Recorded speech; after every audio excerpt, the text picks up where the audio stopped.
नमस्कार दोस्तों, जय श्री कृष्ण, राधे राधे। आज मैं आपके लिए लेकर आई हूँ गणगौर की कहानी। गणगौर व्रत गौरी तृतीया के दिन यानी चैत्र शुक्ल तृतीया तिथि को किया जाता है। इस व्रत का राजस्थान में बड़ा महत्व है।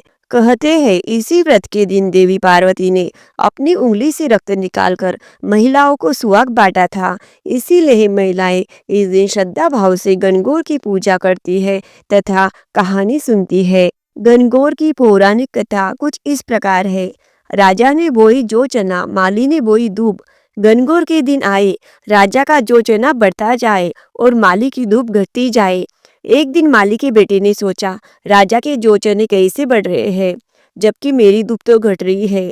इसका पता लगाने के लिए एक दिन वह लंबी लंबी दूब में जाकर छुप गया। लड़कियां आकर गौर ईश्वर के लिए पूजा के लिए दूब लेने लगी तो उसने किसी का हार खींचा, किसी का डोरा खींचा। एक लड़की बोली, हमारे हार डोरा क्यों खींच रहे हो? हम सब तो 16 दिन गणगौर की पूजा के लिए दूब ले रहे हैं, तुम्हारा कोई नुकसान थोड़ी कर रहे हैं।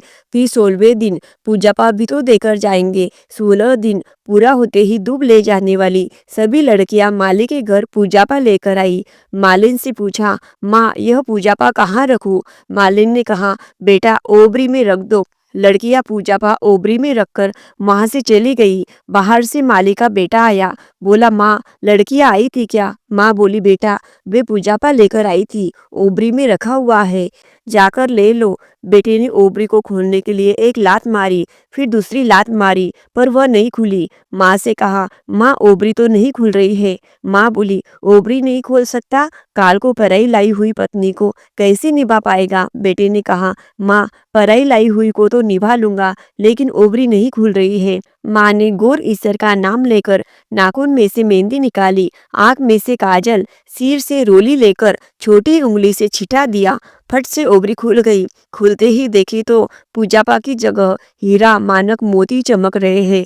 हे गणगौर माता, उन पर जैसी प्रसन्न हुई वैसे सब पर होना। ऐसे ही व्रत त्योहारों की कथा सुनने के लिए चैनल को लाइक, शेयर और सब्सक्राइब करना ना भूले। धन्यवाद।